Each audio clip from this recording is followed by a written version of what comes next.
एक बार कर कर करी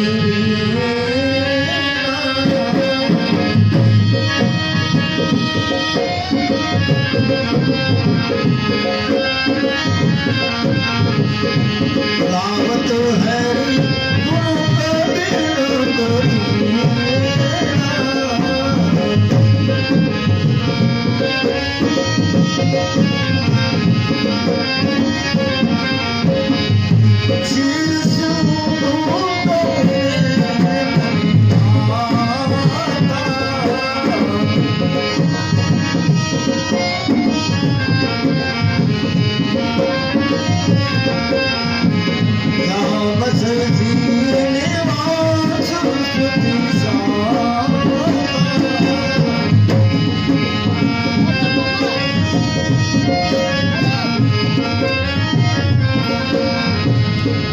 सच्चिदानंद भगवान की।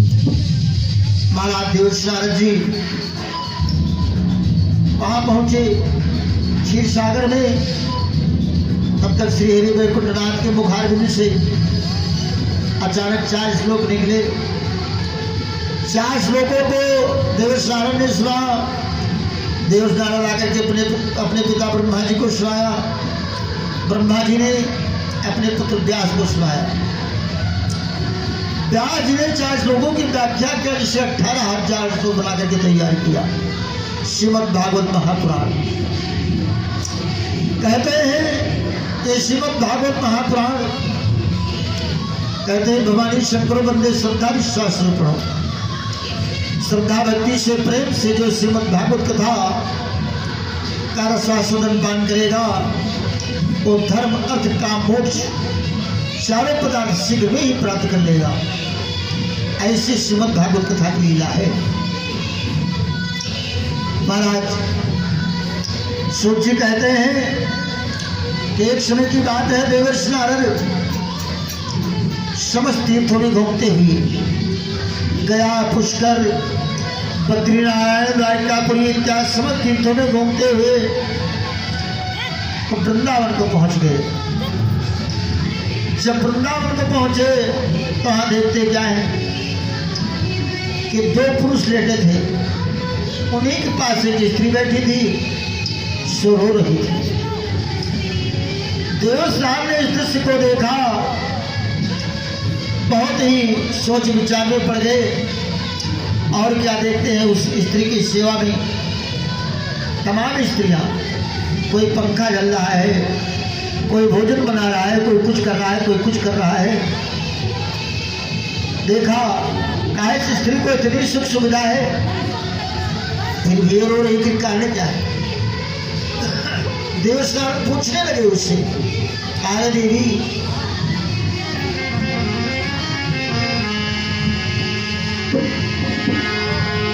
तो नारद बोले, देवी सुन ले क्या चिंता तुमको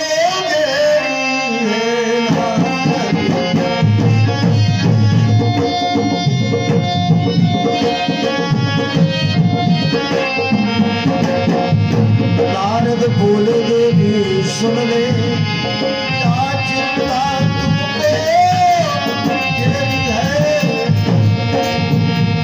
अपना मुझको अभी पता, अपना मुझको अभी पता, तुमको सोच से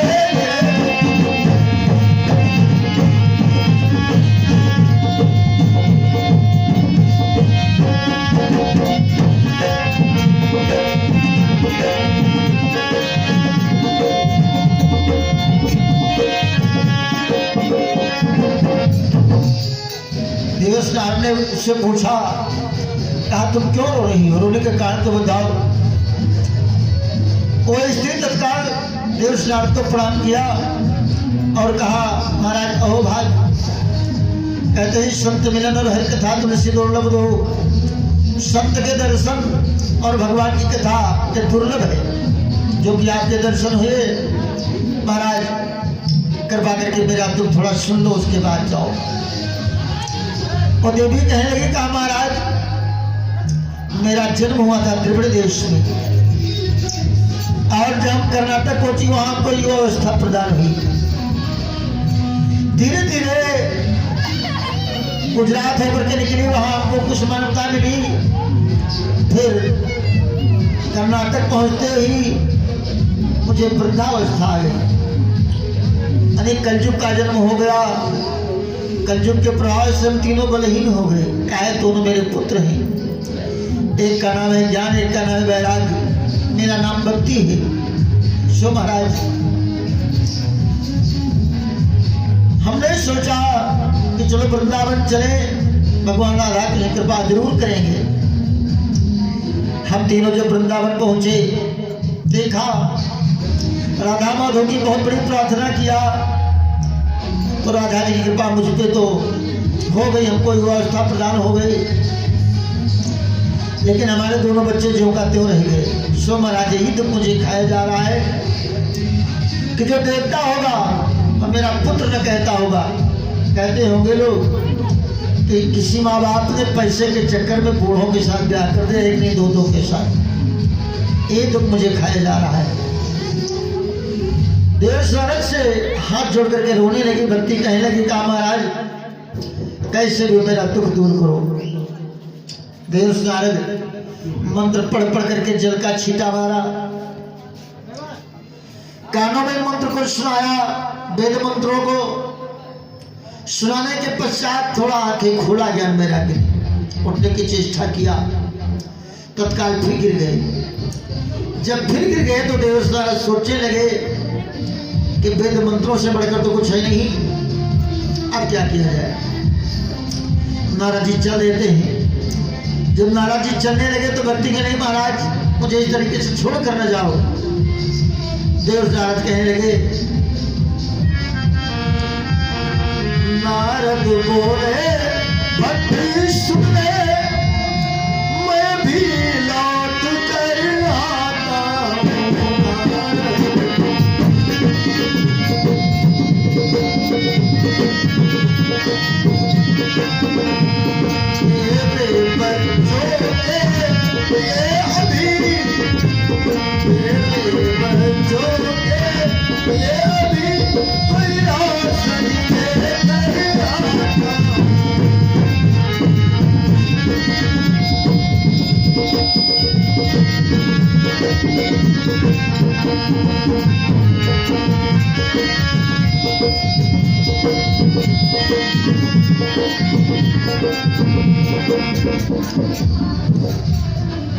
कहा महाराज आप चिंता न करें,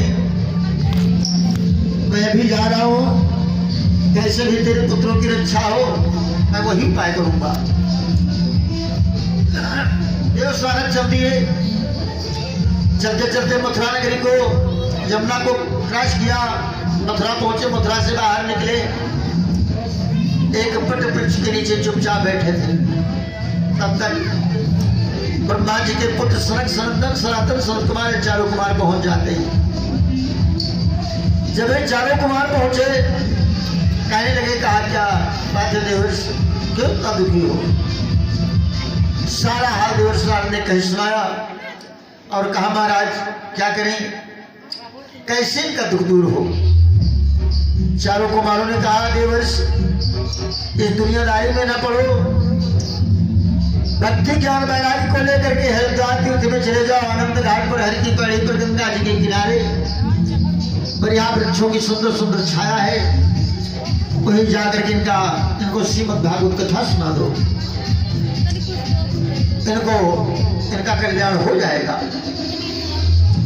देवर्षि नारद तत्काल आए, ज्ञान वैराग्य भक्ति तीनों को ले गए गंगा जी के किनारे आनंद घाट पर। बढ़िया श्रीमद् भागवत की रचना किया, व्यासन बनाया।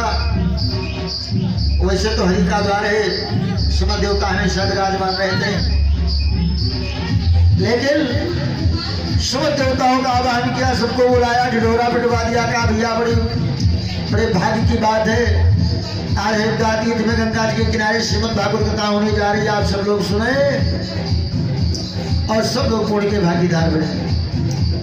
संत महात्माओं की तमाम भीड़ इकट्ठा हो गई।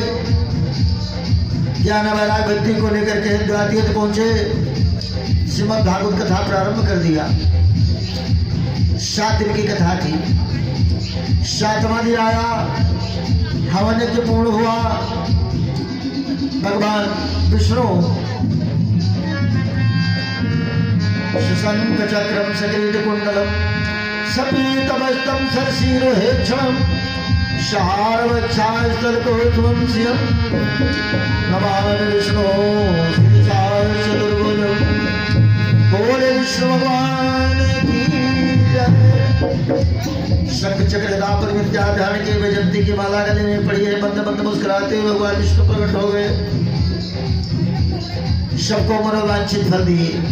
ज्ञान वैराग जो 100 वर्ष की अवस्था में थे, उनको बाल्यावस्था प्रदान हो गई। भक्ति ऐसा देख करके जैसे माँ की अवस्था होनी, इस तरह के माँ और पुत्रों की जैसे उम्र होनी चाहिए, इस तरह के पुत्रों की उम्र हो गई। ऐसा देख करके भक्ति बहुत प्रसन्न होती है। समस्त